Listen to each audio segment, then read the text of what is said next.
Lecture number 7, The Noble Eightfold Path. Namo tassa bhagavato arahato samma sambuddhassa. Dukkha, its origin, its cessation, and the way to its cessation. These are the four noble truths, the elephant's footprint that contains within itself all the other teachings of the Buddha. It might be risky to say that any one truth is more important than the others, since they all hang together in a very close integral unity. But if we were to single out one truth as the key to the whole Dhamma, it would be the fourth noble truth, the truth of the way. The way to the end of dukkha is the Noble Eightfold Path, the path made up of right views, right intentions, right speech, right action, right livelihood, right effort, right mindfulness, and right concentration. When we say that the path is the most important element in the teaching, this is because the path is the thing that makes the Dhamma available as a living experience. Without the path, the Dhamma would just be a shell, a collection of doctrines and formulas without inner life, without the immediacy of lived experience. The path is the means to self-transformation, the means to spiritual growth and to the attainment of liberation. Without the path, even full deliverance from suffering would just become an empty dream. Now, it should be understood that the Noble Eightfold Path was not created by the Buddha. The path is not a creation or a product of the Buddha's mind. Rather, the path was discovered by the Buddha. Whether a Buddha arises or not, the path remains as the indispensable means to enlightenment. During periods when no Buddha has appeared in the world, then the path might be shrouded in darkness. It will be lost to the masses of mankind, completely forgotten. But when a Buddha arises, he does not create the path anew out of his own mind. Rather, he rediscovers the lost path to deliverance and then makes that path known again to the world. In fact, that is the special and unique function of the Buddha, is to rediscover the path during a period of spiritual darkness and then to proclaim the path to humanity at large, to make the path available to the world. And the Buddha says, with respect to the path, he says that on the night of his enlightenment, he uses the phrase, light arose, knowledge arose, vision arose. These statements all indicate that he saw what was already present, but present unseen. He tore away the veil of darkness, the veil of delusion and ignorance, and saw the lost, buried path to enlightenment. He followed that path through to its goal, reached the goal, and then taught the path to the world at large. From one angle, the discovery of the Noble Eightfold Path might be called the primary significance of the Buddha's enlightenment. Before his renunciation, when he was still living in the palace as a bodhisattva, as a prince, he had already recognized the unsatisfactory nature of existence. He had been thrust up against the hard facts of old age, sickness, and death, and he had lost all of his worldly complacency, his desire for power, fame, and for sense pleasures. Then, even from the start, he had an intuition, a confidence that there was a way out of suffering, a state of liberation beyond the round of birth and death. Because of his confidence, he was able to leave the palace, to renounce the world, in order to go in search of deliverance. But what he did not know, what he lacked, what he had to find, was the path that led to deliverance. And with the discovery of the path, he was able to escape from the trap of ignorance to reach enlightenment, to become Buddha. The discovery of the path made it possible for him to attain his own liberation, to attain Nibbana himself. And it was also the discovery of the path that enabled him to guide others to liberation, to present others with the gift of the deathless. Therefore, the path gives the Buddha's enlightenment a meaning that goes beyond his own liberation. It makes the Buddha into a world teacher, and it makes his doctrine, his Dhamma, something relevant to all men, to all beings who seek release from suffering. The path is essentially a way to awakening, a means to generate in our own minds the same experience of enlightenment that the Buddha himself went through while sitting beneath the Bodhi tree. In the causal chain that originates dukkha, the Buddha points out that all the suffering and unsatisfactoriness we meet in the round of becoming arises because of our craving and our clinging. This craving and clinging, in turn, is nurtured by the more basic factor, that is, ignorance, the beginningless blindness to the real nature of things that has been covering over our minds. And as long as we remain in ignorance, we go on revolving in the cycle of existence, going from life to life, meeting the various forms of dukkha. In order to get free from dukkha, to get free from suffering, what is necessary is to eliminate the most fundamental root of all bondage, that is ignorance. To eliminate ignorance, what is needed is its exact opposite, knowledge, the knowledge of enlightenment, the superior wisdom that shines brightly and eclipses the darkness of ignorance. But this wisdom, this knowledge of the true nature of things, does not arise out of nothing. It arises out of conditions. The set of conditions that lead to enlightenment, these constitute a path, the Noble Eightfold Path. And the Noble Eightfold Path brings liberation by giving rise to the liberating wisdom. In describing the path, the Buddha says that the path produces knowledge, produces vision. It's Chakku Karani Jnana Karani. These two terms together, knowledge and vision, the coupling indicates that the kind of knowledge to which the path leads is not abstract conceptual knowledge, but immediate insight. The Buddha says that the path is Chakku Karani. It produces the eye. It gives us the eye of insight by which we are able to see directly with immediate perception the true nature of things. Then, by producing this knowledge and vision, the path leads to peace, upassamaya, the peace that comes with the destruction of all craving, all attachments, and all clinging. The path leads to enlightenment, the full and complete realization of truth, sambodhi.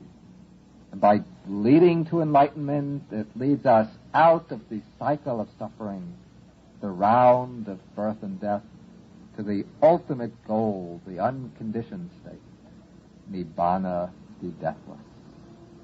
In his first discourse, the Buddha calls the Noble Eightfold Path the middle way, Majjhima Patipada. He calls it the middle way because the Eightfold Path avoids all extremes in conduct and in views. In the first discourse, the Buddha points out that there are two extremes which a seeker of enlightenment has to steer clear of. These two extremes are, on the one side, indulgence and desire, on the other, self-mortification. Now, some people hold the view that this life, this present life, is our only existence, that death spells the end to all experience, and therefore we should try to get as much pleasure as we can by indulging our desires. This view, they say, is the superior wisdom, and the practice of sensual indulgence and grasping comfort and luxury they hold to be the way to the greatest happiness. But the Buddha, from his own experience, calls this way a low, inferior, ignoble course, which doesn't lead to the realization of the highest goal, the true aim of human life. The other extreme is not so common as the first, but it's always had a certain attraction for religious seekers. This is the extreme of self-mortification. Those who follow this practice hold that the way to liberation, the way to enlightenment, lies through strict and austere asceticism, especially through the practice of the mortification of the flesh.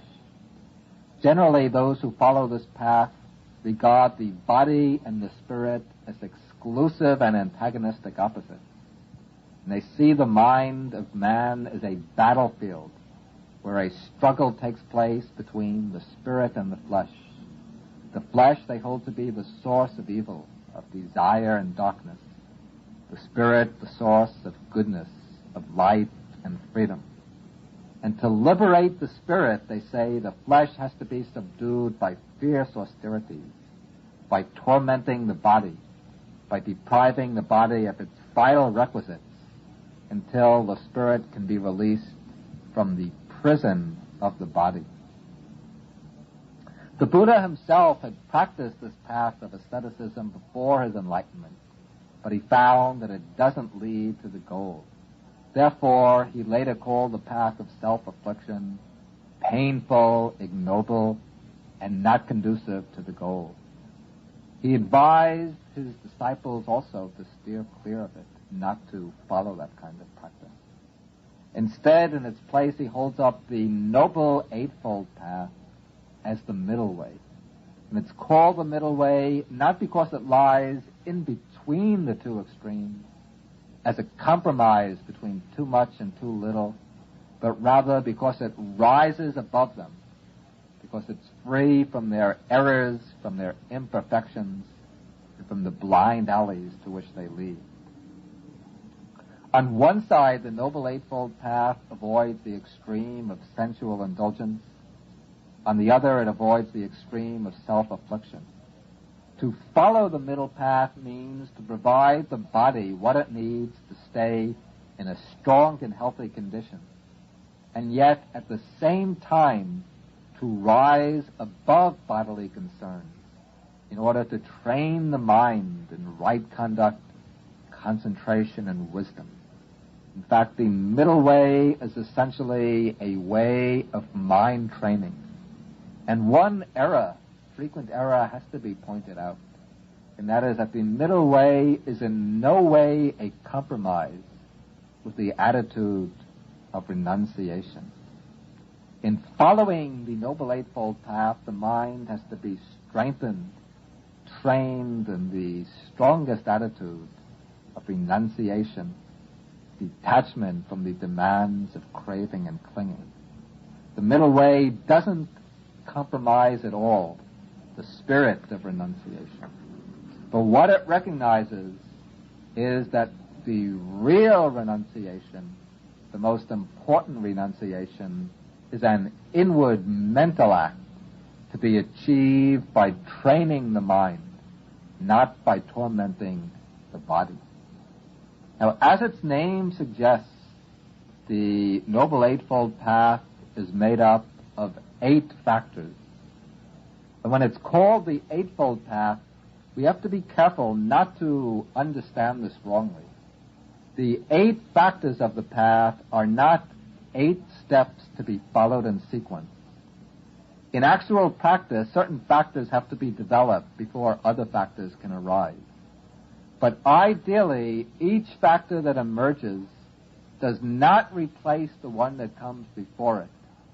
nor do the earlier factors that have been developed drop away when the more advanced factors appear. Rather, the early factors remain, but the new ones that arise merge into them and absorb them, so that at its highest level of development, the path consists of 8 factors working simultaneously. At this level, all 8 factors are present. All are performing their functions. All are contributing in their own unique way to the accomplishment of the goal, to reaching the end of suffering. Now, the 8 factors of the path can be divided into 2 parts. One part is concerned with knowledge, with understanding. The other is concerned with practice or conduct. Now, the first part, the side concerned with understanding, contains only one factor, right view. The other part, the part concerned with practice, contains the other 7 factors, from right intentions through right concentration.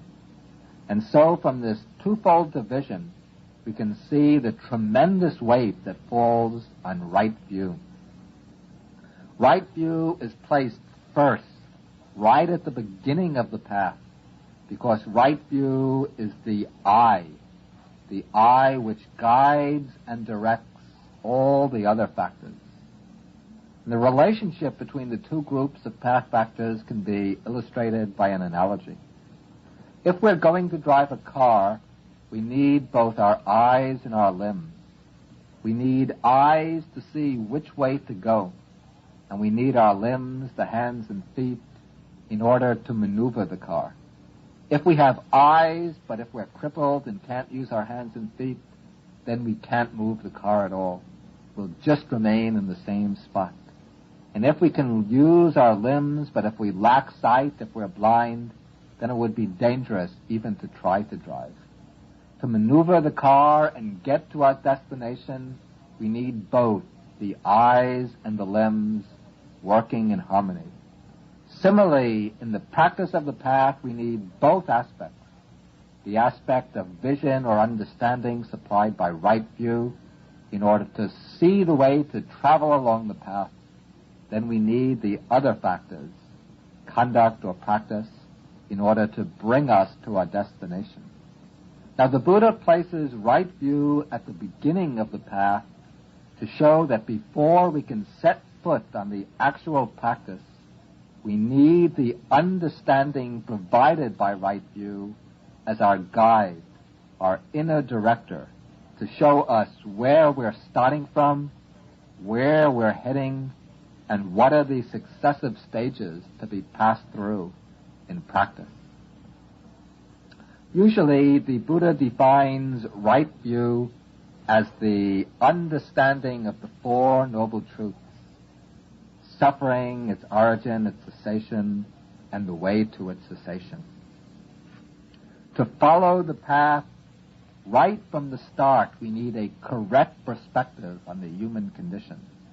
We have to see that our lives are not fully satisfactory, that life is impermanent, that it's subject to suffering. And we have to understand that suffering, dukkha, is something that we have to penetrate through to by means of knowledge, something that we have to conquer, not something that we should escape from by pain removers, entertainments, distractions, or dull forgetfulness. At the deepest level, we have to see that all the things that make up our being, the 5 aggregates, are impermanent, constantly changing, and therefore can't be held to as a basis for security or unchanging happiness. Then we have to see that the cause of our dukkha lies in our own mind. Nobody is imposing it on us. We can't put the blame outside ourselves. It's through our own craving and clinging, our desires, our dislikes, and our delusions, that we produce suffering and pain for ourselves. Then, when we see that the cause of dukkha lies in our minds, we also understand that the key to liberation also lies in the mind, by overcoming ignorance and craving by means of wisdom. Then, to enter the path, we need the confidence that by following the Noble Eightfold Path, we can reach the goal, the cessation of suffering. The Buddha defines right view as the understanding of the Four Noble Truths for a very important reason. The reason is that he does not want his disciples to practice his teaching merely out of feelings of devotion towards him or out of respect for his wisdom. Rather, he wants them to follow the path on the basis of their own understanding, their own insight into the nature of human life. Therefore, the first factor sets out the points to be grasped, the points to be seen as a basis for practice. Then, when we've grasped these essential truths and verified them through thought and reflection, then we're ready to set foot on the path with a clear idea of the real aim and groundwork to the practice. Otherwise, to try to practice the path without having this right view is somewhat like just getting into a car and driving in any direction without having a clear idea of where we want to get to and what is the best way to get there. As we will see later, the path begins only with a very elementary level of right understanding. As the mind develops in the course of practice, the understanding will deepen, it will gradually expand and widen. And as it does so, we come back again and again to right view. Right view is not something that we just go through only once and then leave it aside. But again and again, we always come back to right view. But when we come back at deeper and deeper levels of understanding. Through practice, the consciousness, the mind is developed. Its range and capacity for comprehension expands, grows, and matures. Then as it matures, the ability to see, to penetrate and understand develops. And when we understand, then we arrive at a deeper level of right view. The second factor of the path is right intention, samma sankappa. The word sankappa means purpose, intention, resolve, aspiration, motivation. And this factor of right intention follows as the natural consequence of right view. When, through right view, we gain an understanding of the real nature of existence, then that understanding acts upon our mind. It changes our motivation, our purposes in life, our intentions and inclinations. Then, as a result, our minds become shaped by right intentions, intentions that accord with right view and that follow from right view. In the analysis of this factor, the Buddha explains that there are three kinds of right intentions. The intention of renunciation, the intention of non-aversion or loving kindness, and the intention of non-injury or compassion. And these are opposed respectively to the three wrong intentions: the intention of sensuality, the intention of aversion, and the intention of harmfulness or cruelty. Now, right intention, as we said, follows naturally from right view. When we gain a right view into the fact of dukkha, then we become motivated to renounce our attachments, our clinging to pleasure, wealth, power, and fame. These we usually imagine to be desirable, but we take them to be desirable only because we haven't seen their inherent unsatisfactoriness. When we see that they lead to dukkha, that they lead us into suffering and dissatisfaction, then our mind inclines to renounce them, to give them up. We don't have to force ourselves away from the desire for them. But as we gain the understanding, the right view, the desire falls off naturally by itself. Then when we look at other beings through the lens of the Four Noble Truths, we see that others are also caught up in the net of suffering. And out of this perception, there arises a feeling of deep identification with others, feeling of oneness with them, which leads to attitudes of loving kindness and compassion. And as these attitudes arise, they motivate us to renounce, to give up all aversion and hatred and all violence and cruelty. In this way, the three types of right intentions follow from right view. Now, the first two factors of the path, right view and right intentions, work together in opposition to the three unwholesome roots. In earlier talks, we explained that the three unwholesome roots are greed, hatred, and delusion. Of these, the most fundamental is delusion. Out of delusion, there arise greed and hatred, the one desiring, the other disliking the wrongly conceived object. Now, right view serves to counteract delusion. Delusion is non-understanding, non-comprehension. And right view gives us correct understanding. It leads to true comprehension. Then the second factor, right intention, counteracts greed and hatred. The intention of renunciation opposes greed. The other two intentions of non-aversion and non-injury counteract hatred. Thus, already at the very beginning of the path, the process is set in motion that will eventually cut off all three unwholesome roots. With the next three factors, we learn to translate right intentions into right conduct. We apply the right intentions to our bodily and verbal deeds, to our general way of life. And thus we get the three factors of right speech, right action, and right livelihood. Right speech has four aspects. Abstaining from false speech, that is, from lying. Instead, making an effort always to speak truthfully. Second, abstaining from slanderous speech, from statements intended to divide others, to create enmity between other people. Instead, the follower of the path should always speak words that promote friendship and harmony between people. Then thirdly, he should abstain from harsh speech, from speech which is angry and bitter, which cuts into the hearts of others.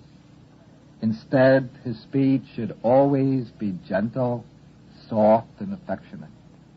And then fourthly, he abstains from idle chatter, from gossip.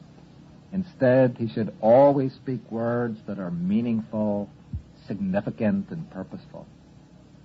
The fact that four factors are mentioned under right speech shows the tremendous power locked up in the faculty of speech. The tongue might be a very small organ compared to the rest of the body, but this little organ can create immense harm or immense good, depending on how it's used. Therefore, in order to gain mastery over our life, we have to master that little organ, the tongue, to see that it's used only for good purposes, not for bad ones. Of course, what we really have to master is not the tongue, but the mind that makes use of the tongue. Now, right action, the fourth factor of the path, is concerned with bodily action, with the body as an instrument of action. And this has three aspects. Abstaining from the destruction of life, that is, from killing other living beings. And this applies not only to human beings, but to animals as well. To abstain from hunting, fishing, and needless killing of animals. And second, to abstain from taking what is not given. That is, from stealing, cheating, exploiting others, gaining wealth in dishonest or illegal ways. And thirdly, to abstain from sexual misconduct. That is, from illicit types of sexual relations, such as adultery, seduction, rape, and so on. Generally, the lay follower of the path is advised to avoid adultery or any type of forced sexual relations, while those who become ordained into the Sangha as monks and nuns have to observe the precept of celibacy. And it's very frequent also in the Buddhist tradition for lay practitioners who are undergoing a period of intensive training in meditation to take temporarily the precept of celibacy. Now, the principles of right speech and right action are worded negatively as abstaining from this and that, but a little reflection would show that positive psychological factors of great power go along with these abstinences. The abstinences are required as the minimal observance, and it is that which comes directly under the control of the faculties of speech and bodily action. But while these outward principles of abstinence are being observed, at the same time, wholesome attitudes of mind are also being cultivated. And that is how the observance of the principles of abstinence brings about a gradual purification of the mind. The observance of each one of these precepts implies a commitment to some positive mental quality, to a virtue, a habit of the practical intellect. That is, abstaining from taking of life, for example, implies a commitment to compassion, to respecting the right of other beings to life. The precept of abstaining from stealing, taking what is not given, involves a commitment to honesty, to being honest in one's relations with others, and also a commitment to respect the right of others to the possession of their own belongings. The principle of abstaining from false speech implies a commitment to truth, to maintain the truth, no matter how difficult it might be to ourselves. And so on for each one of these negatively worded abstinences. If we reflect, we can find a positive virtue in the mind that has to be cultivated simultaneously. Now, the fifth factor of the path is right livelihood. The Buddha teaches that the disciple should avoid any occupation or job that causes harm and suffering to other living beings, or any kind of work that leads to one's own inner deterioration. Instead, the disciple should earn his or her living in an honest, harmless, and peaceful way. And to give a more specific idea of what right livelihood involves, the Buddha mentions 5 occupations that a disciple should avoid. These are, first, dealing in flesh, in meat, as a butcher. Second, dealing in poison. Third, dealing in weapons or arms. Fourth, dealing in slave trade and prostitution. And fifth, dealing in intoxicants, in liquors and drugs. And the Buddha also says that his followers should avoid deceitfulness, hypocrisy, high-pressure salesmanship, usury, and trickery, or any kind of dishonest method in acquiring their means of support. Now, these 3 factors that we've just discussed, right speech, right action, and right livelihood, these deal with the outer conduct of life. When we come to the next 3 factors, the 6th, 7th, and 8th factors, then we're concerned with the inner work, with the training of the mind.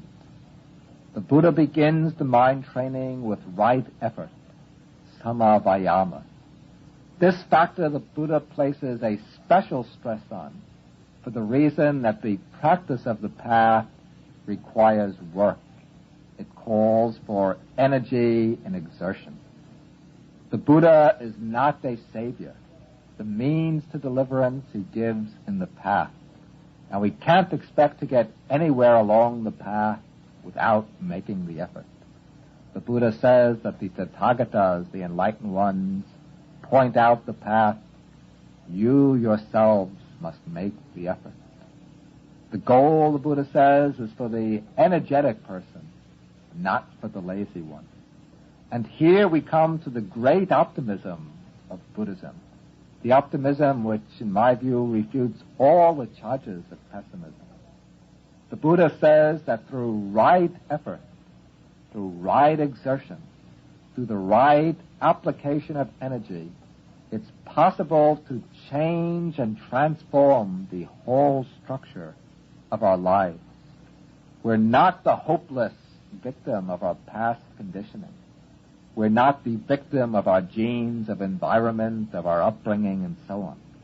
But through training, through practice and exercise, it's possible to raise the mind up to entirely new levels, to lift it up from the swamp of ignorance and self-centered desire, to bring it to the high plateaus of wisdom, enlightenment, and liberation.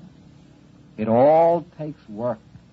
All it takes is exercise and effort.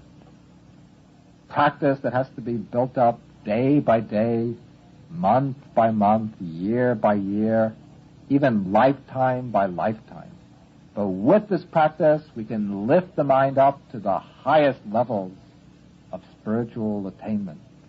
And therefore the Buddha urges his disciples to strive on with the firm determination. Whatever has not been attained, that I will attain. What hasn't been achieved, that I will achieve. What hasn't been realized, that I will realize. Then, having stirred up the will, we have to know the right way to apply our effort. Now, the Buddha indicates that right effort can be broken down into 4 aspects. Firstly, if we observe the states that arise in the mind, we see that they fall into 2 basic types: unwholesome states and wholesome states. The unwholesome states are the states of mind rooted in the defilements, in greed, hatred, delusion, and in their offshoots. The wholesome side consists of the virtuous qualities, the qualities that should be developed and cultivated, like the 8 factors of the Noble Path, the 4 foundations of mindfulness, the 7 factors of enlightenment, and so on. These are the pure, noble qualities that lead to spiritual progress and to ultimate liberation. Thus we have at the opposite sides of the mind the unwholesome states and the wholesome ones. And with regard to each of these, there are 2 tasks we have to perform. First, with regard to the unwholesome side, we have to make the effort to prevent the unarisen, unwholesome states from arising. The unwholesome states are not always present in the mind. At times the mind is clear, calm, and pure. Then something happens which sparks off one of the defilements. Now, in developing right effort, in the first place we have to make the effort to prevent the unarisen defilements from arising. This is the first aspect of right effort, called the effort to prevent. And this is accomplished primarily by control over the senses. If we lack control over the senses, then the mind responds automatically to the sense objects that it meets. It gives way to attachment to pleasant objects. It gives way to aversion and anger towards unpleasant ones. But by maintaining watchfulness over the senses, by watching our reactions to the sense objects, then we can prevent the unarisen defilements from arising. we're able to simply register the object, to take note of its features without being drawn to react to the object by way of greed and aversion. The second aspect of right effort is the effort to abandon the arisen unwholesome state. That is, to eliminate the defilements that have arisen. When we see in our mind that one of these unwholesome states is present, we have to apply our energy to eliminate it. This can be done by a variety of methods. In one sutta, the Buddha gives 5 different methods for training the mind to overcome unwholesome states. One method is to replace the unwholesome thought formation by its opposite, by the wholesome thought exactly opposed to it. For example, if strong attachment arises in the mind to, say, wealth or possessions, then we can reflect on the impermanence of those possessions.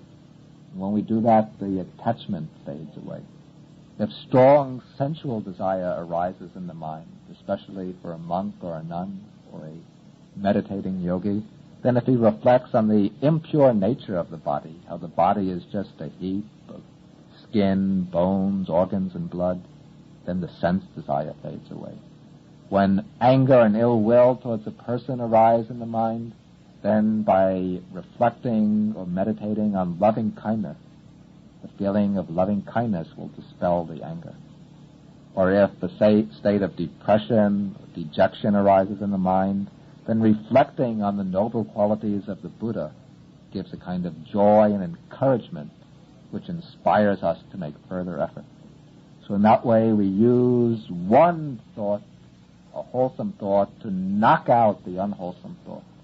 In the same way that, for example, a carpenter might use a clean new peg to knock out an old rotten peg from a board of wood.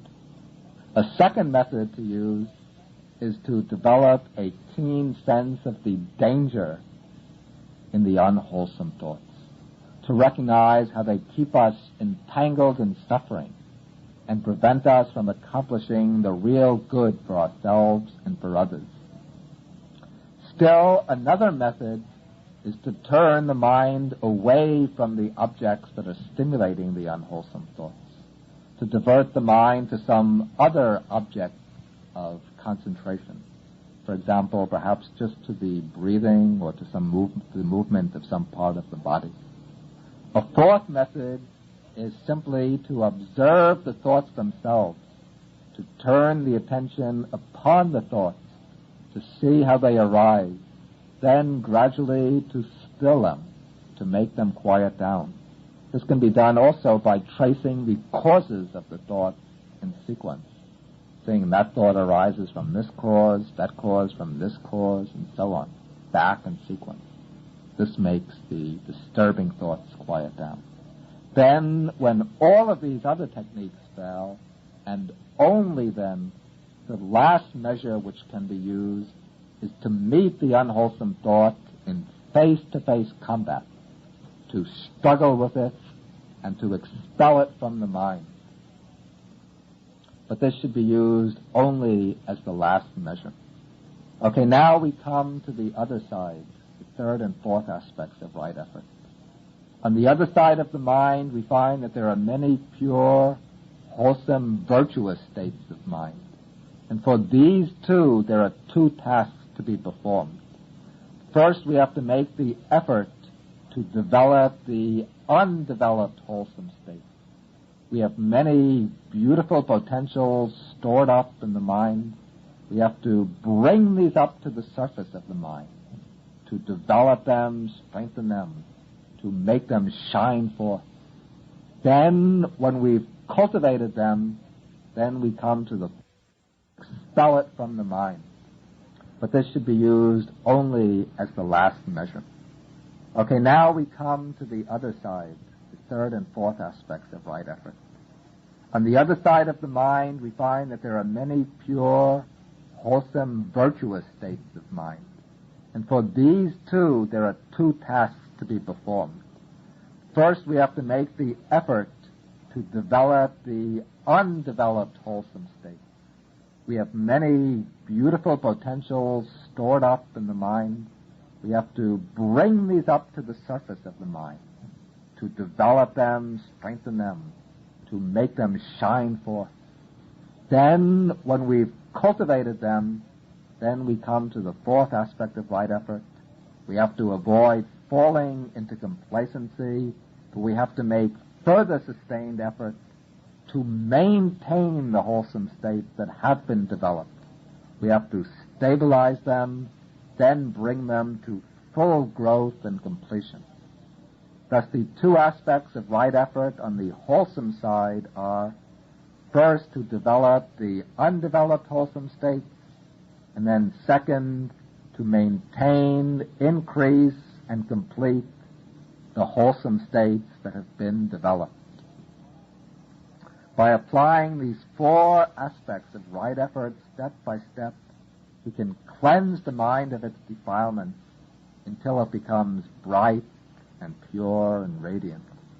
Now, it might seem that right intentions and right effort are very similar. And though they are very similar in some respects, they're not exactly the same. Right intentions, the second factor of the path, means the basic purpose or direction of the mind. And right effort, the sixth factor, is the actual application of energy to eliminate the unwholesome states and to develop and perfect the wholesome states. In the actual practice of the path, these factors are so closely intertwined that we can't draw a sharp dividing line between them. They actually function together, but what we can do is to distinguish their distinct functions. Right intention is the factor which directs the mind. Right effort is the energy or mental power which energizes the mind. We might compare the two to the steering wheel and the carburetor of the car. The steering wheel determines the direction of movement. The carburetor burns the fuel to supply the energy. And both contribute to the actual movement of the car. And when the car is moving, we can't precisely distinguish these two functions, since they both cooperate with each other. Now, a further word of caution has to be added about right effort. When we say that right effort has to be made, this doesn't mean that we should just strive blindly. The mind is a very delicate instrument, and the development of the mind requires a very precise balancing of the different mental faculties. We need an alert, clear, keen degree of mindfulness to recognize what kind of mental state we're in. We also need a certain degree of wisdom to know how to keep the mind in balance, how to prevent it from veering towards extremes. This is an aspect of the middle way. It means striking the right balance in practice, knowing how to harmonize the different faculties to gain the maximum contribution from each, without doing any harm to the mind, without exhausting the mind on the one hand, without letting it go into stagnation on the other. Especially in developing energy, we have to develop the energy in a middle way, in a balanced way. And to illustrate this point, there's a certain story that's come down in the text. The Buddha had a disciple whose name was Sona. Before he became a monk, Sona had previously been a musician. He had played the veena, the Indian lute. After he took ordination as a monk, he was very eager to reach enlightenment. And so he went off into solitude and he began to practice with great enthusiasm. Very strong burst of energy. He applied himself day and night, practicing meditation constantly, until after some time his mind just became restless and tense, and all of his vigor was exhausted. Then he became discouraged. He thought, no matter how hard I try, I can't get any place. Therefore, I better leave the Sangha and return to the worldly life. So he went to the Buddha. He told the Buddha that he'd done his best. He'd made a wholehearted effort to reach enlightenment, but he couldn't gain even the basic stages of mental concentration. Therefore, he said, now I'm going to leave the Sangha and return home. The Buddha approached this case very skillfully. The Buddha didn't just begin discussing his problem directly. Instead, the Buddha asked him, he said, what did you do before you became a monk? Soma said, before I became a monk, I used to be a musician. I played the lute. Then the Buddha said, tell me, when you were tuning up your lute, if you tuned the strings very tightly, what would happen? Could you play well? No, then I couldn't play the lute very well. The pitch would be too high, and sometimes the strings would break. Then the Buddha asked, when you left the strings very loose, then could you play the lute? Sona said, no. When the strings were left loose, then I would just get a dull, droning sound. I couldn't get very good music coming from my instrument. Well, then the Buddha asked, how could you get good music from the lute? Sona answered, well, to get good music, I would tune the strings that they weren't too tight and weren't too loose. Then I could get perfect music out of the lute. The Buddha said, that's just the key to practicing the path, to be in balance, not too tight and not too loose. You shouldn't be too exertive, since that just exhausts your energy. It makes your mind tense and restless, and it leads to discouragement. On the other hand, you shouldn't be slack and negligent. If you become negligent, then you can't make any progress at all. The way to practice is according to the middle way. Balance energy with calm, then you can make progress. Sona went back to his meditation cell. He practiced the way the Buddha taught him, and in time he reached his goal and became one of the foremost outstanding disciples of the Buddha. To develop the mind further, to make it capable of gaining concentration and insight, we have to enter the practice of the next factor of the path, right mindfulness, samasati. Now, what is meant by right mindfulness? Right mindfulness is the clear awareness of what is happening in us and around us at the successive moments of experience. Mindfulness is a form of attention. To practice mindfulness involves attending to our experience. But mindfulness differs somewhat from ordinary attention. Ordinarily, attention, the faculty of attention, is used as an instrument for serving our purposes, our biological and psychological needs. Attention serves as an instrument of the rest of the mind, so that we notice what the mind demands and desires. We notice the things that serve the mind's desires. We neglect the other things. We don't attend to them. But mindfulness is a kind of attention which operates independently of all ulterior aims and purposes. Mindfulness is an attention which observes our experience carefully and precisely, always attending to what is occurring in the present without limiting the field of observation, without making any discriminations, without subordinating the acts of attention to external purposes. Mindfulness is attention concerned only with attending, with observing what is happening in the present simply for the sake of knowing and understanding what's happening, not for the sake of serving some utilitarian end. Mindfulness is attention that functions in an atmosphere of detachment. It's attention that aspires towards a pure objectivity, an awareness which reflects the nature of objects exactly as they are, without adding to them, without elaborating upon them, without interpreting them through the screens of subjective evaluation and commentary. The Buddha divides the practice of mindfulness according to its objects into 4 groups called the 4 foundations of mindfulness. These are the mindful contemplation of the body, the mindful contemplation of feelings, the mindful contemplation of states of mind, and the mindful contemplation of mind objects. The practice of right mindfulness consists in the mindful contemplation of these 4 objects.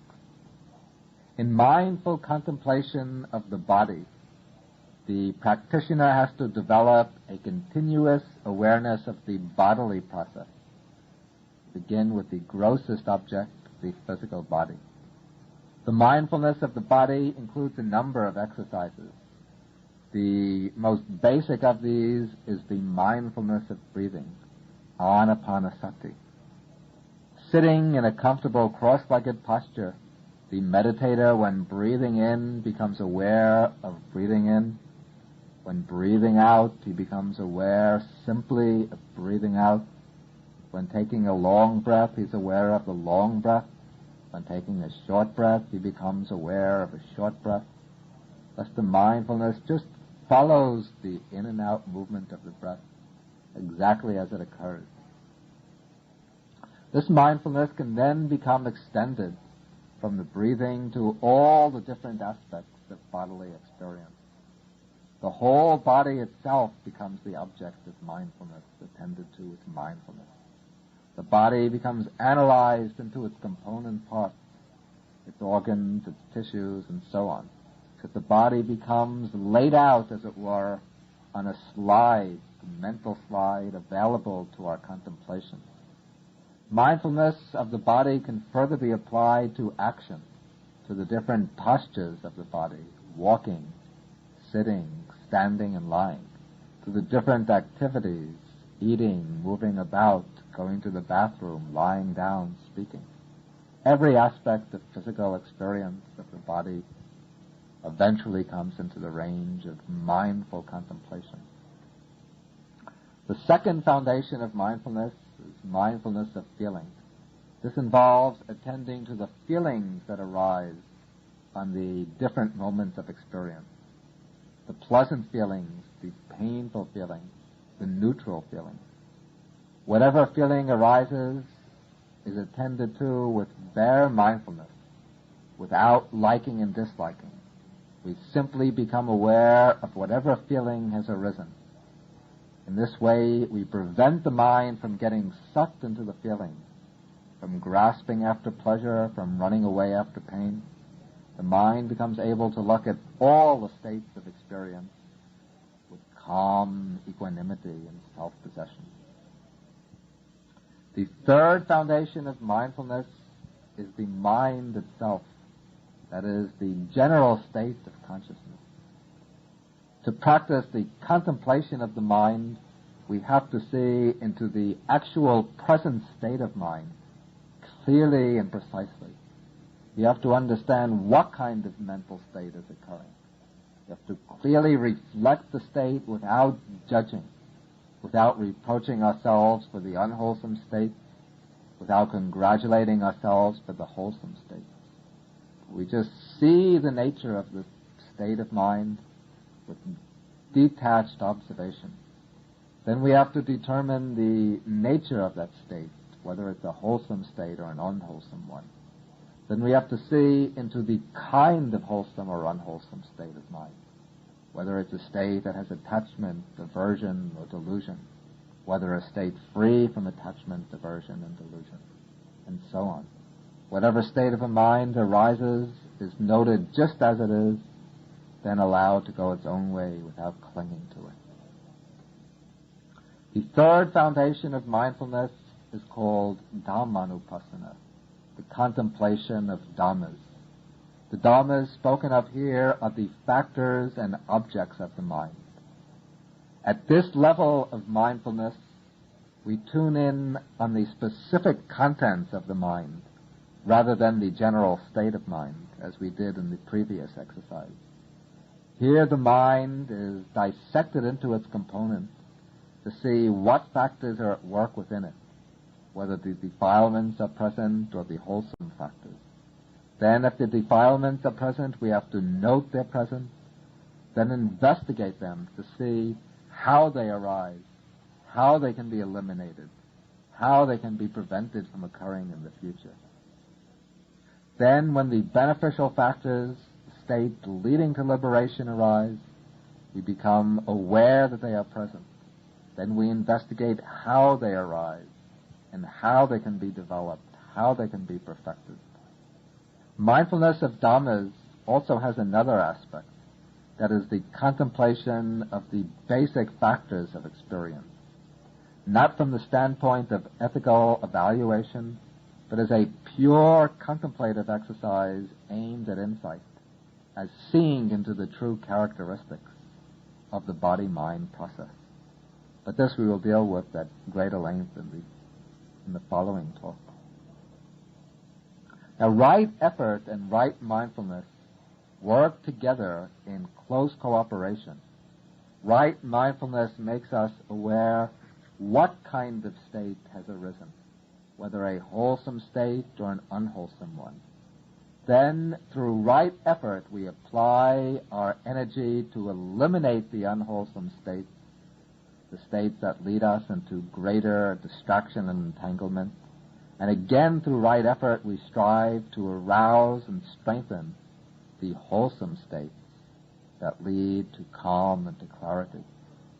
Right effort and right mindfulness are both directed to the eighth factor of the path, right concentration, sama samadhi. Right concentration is defined as wholesome one-pointedness of mind. It is the wholesome unification of the mind collected and focused upon its object without disturbance or wavering. To develop right concentration, we generally begin with a single object, a very simple object, and attempt to fix the mind on that object so it remains there without wavering. We use right effort to keep the mind focused on the object, and right mindfulness to be aware of the hindrances to concentration and the aids to concentration. Then we use our effort to eliminate the hindrances and to strengthen the aids, the beneficial factors. With repeated practice, the mind becomes gradually still, unified, and concentrated, brought to a single point. And when the mind gets concentrated, the hindrances are suppressed, and the mind becomes very tranquil. With further practice, we can develop certain deep states of absorption called the jhanas. These are 4 in number, ranked according to descending levels of calm and concentration. We'll deal with these in greater detail in the next talk. But this kind of concentration that's developed through this one-pointed practice, this is not yet the end of the practice of the path. When right concentration is made the eighth factor, this can lead to the misunderstanding that concentration is the final step of the path, the goal in the rest of the path. But that is a mistake. Rather, the state of concentration which is reached, where the mind is stilled and collected, serves as the means for developing insight. With the calm, collected mind, we have to go back to reach the first factor of the path, to reach right view. We set out to develop right view again. But this time we're not concerned with right view as a conceptual understanding of the Dhamma. Now we're working to get a right vision of the Dhamma, to get a vision of the truth. We set out to transform right view from idea into perception, into the direct seeing of the truth. And the way to go about this is as follows. Having gained a measure of concentration, we take the concentrated mind and apply it again to the practice of right mindfulness, the seventh factor. As a result of having developed concentration, the mind has become a powerful tool a real strong instrument of awareness, very clear and calm. So we apply this clear, calm, collected mind to the four foundations of mindfulness: contemplating the body, the feelings, the states of mind, and the mind objects. Then as the mind examines the flow of events in the body-mind process, as it tunes in on the flow from moment to moment, gradually there occurs step by step the arising of insight, which penetrates into the real mark of things. And as insight builds up, as it matures and deepens, it turns into panya, wisdom, the liberating wisdom which sees into the Four Noble Truths. At this peak of development, the seeing of the Four Noble Truths becomes direct and immediate, and it brings the destruction of the defilements, the purification of the mind, and the liberation of the mind from the fetters.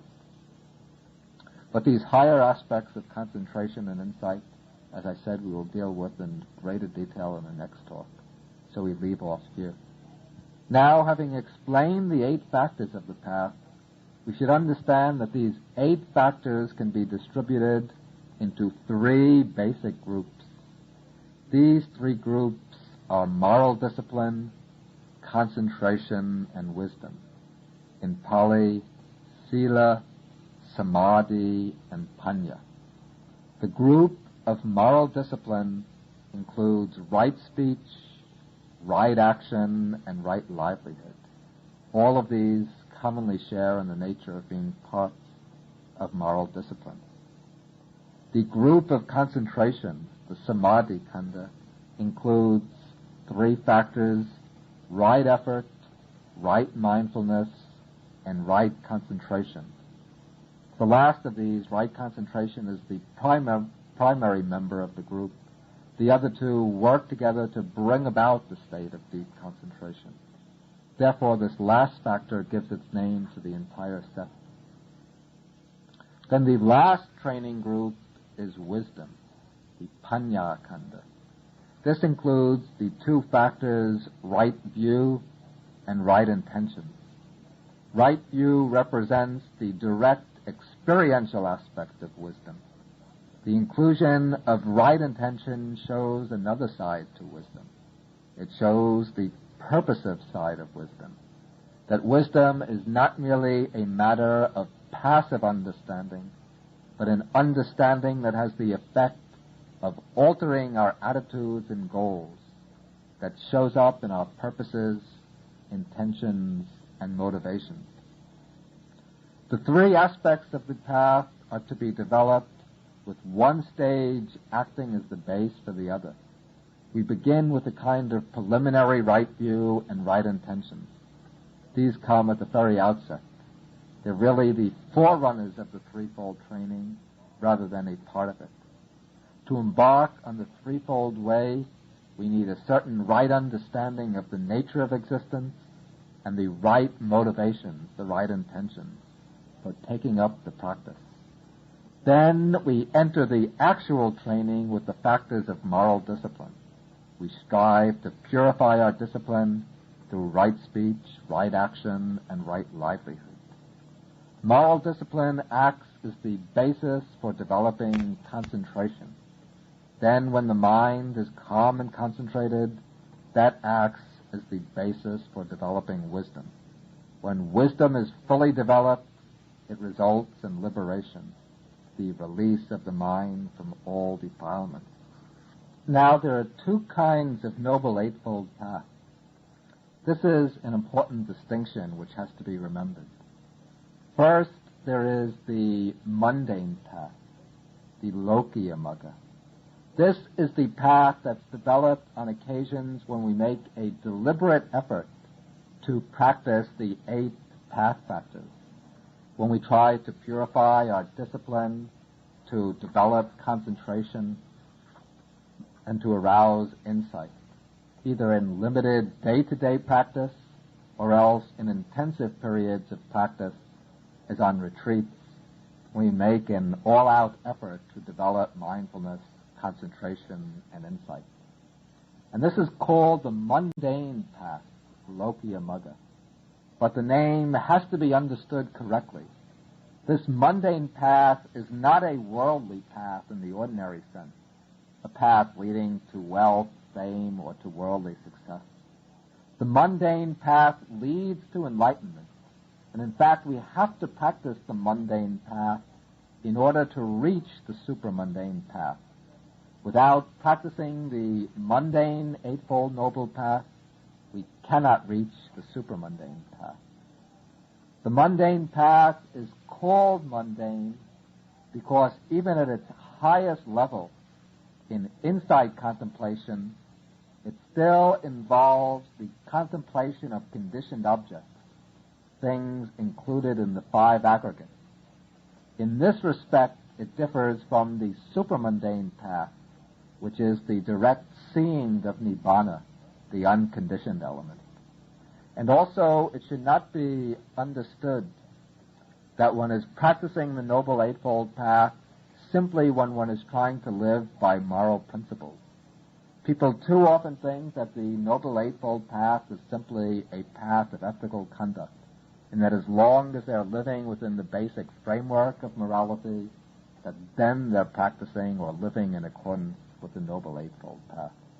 That is not the case. The Noble Eightfold Path is the way leading to the cessation of dukkha. It's a path that includes 8 factors, and it's really directly being developed and practiced only when all 8 factors are working in cooperation to steer us towards the cessation of dukkha, towards the attainment of Nibbana. The occasions when we're really practicing and developing the Noble Eightfold Path will be times when our mental vision, our outlook and understanding are guided by right views, by an understanding of the basic unsatisfactoriness of our existence, and the understanding that the real liberation is the attainment of Nibbana.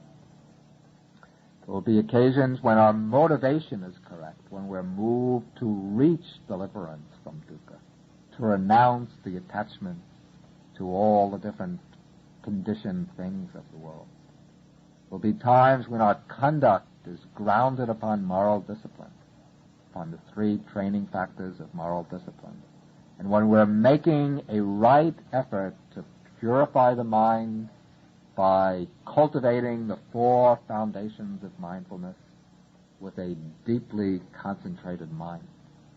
On those occasions, we can say that we're developing the mundane Noble Eightfold Path. But the Noble Eightfold Path is something much deeper, much more powerful than a simple ethical way of life. Now, when we practice the mundane path, as we reach the higher levels and enter the stage of mature insight, our understanding gets deeper and deeper, sharper and sharper. And when insight reaches its climax, when it reaches the highest peak, then at some unexpected moment, a sudden and radical change can take place. When wisdom stands at its highest point, if all the faculties of the mind are fully mature and the wish for enlightenment is strong and steady, then the mind turns away from all conditioned phenomena. At the same time that it turns away from all conditioned phenomena, the mind becomes focused on the unconditioned element. That is, the mind breaks through to the perception of Nibbana, the realization of Nibbana.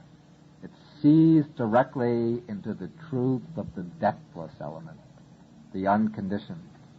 And when this happens, then all the 8 factors of the path rise up simultaneously with great power of penetration, focusing upon Nibbana. Therefore, at this time, the 8 factors constitute the supramundane Noble Eightfold Path. or the transcendental path. At this time, right view arises, not as right understanding, right conceptual understanding, not even as the right view of insight, but as the actual seeing of the unconditioned. Right intentions arise as the full renunciation of craving, as the cutting off of the dispositions to sense desire, to ill will, and to harmfulness. Right speech, right action, right livelihood arise as mental factors cutting off the disposition to wrong speech, right, wrong action, and wrong livelihood. Right effort arises as mental energy, which is empowering this very powerful state of consciousness that's focused on Nibbana. Right mindfulness arises as the faculty of attention or awareness fixed upon Nibbana as its object. And right concentration is the unification of mind, the mind focused upon Nibbana. So these 8 factors have all arisen simultaneously, all performing their functions. And the mind equipped with these 8 factors, this is the supramundane consciousness, the mind which has risen up out of the world and now knows the unconditioned reality transcendent to the world. And these supramundane states of the path, these come in 4 stages. There are 4 levels to the supramundane path. The first is called the path of stream entry, the second the path of the once-returner, the third the path of the non-returner, and the fourth the path of arhatship. We will deal with them in greater length next time. Now the path experience lasts only for a moment, but when it occurs, that moment of consciousness cuts off and eradicates a certain set of defilements. It cuts them off right at the roots that they can never arise again. And the first time that the path arises, the path of stream entry, the yogi enters irreversibly upon the way to liberation. From the point he reaches stream entry on, he can never fall away. Up to this point, he could still fall back. He could still be swept back into the current of the world. He has no absolute assurance of winning the goal.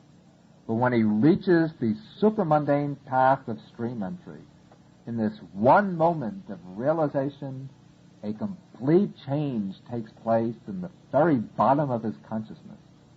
In this moment, he becomes a stream enterer, one who has fallen into the stream to liberation and can never return back again into the way of the world. Following the peak experience of stream entry, the yogi might still have more work to do. He still has 3 more attainments of the supramundane path lying ahead. Each of these other path moments will again eradicate certain sets of defilements and liberate the yogi from a corresponding degree of bondage to samsara. When the 4th path is attained and finished, then he becomes an arhat, one who has cut off all defilements and reached full liberation. Now the yogi who has become a stream enterer, he might have as many as 7 more lifetimes in which to move in samsara before he reaches arhatship. But he can never fall away, he can never be reborn in any of the lower worlds, and he is certain that he will reach liberation in no more than 7 lifetimes.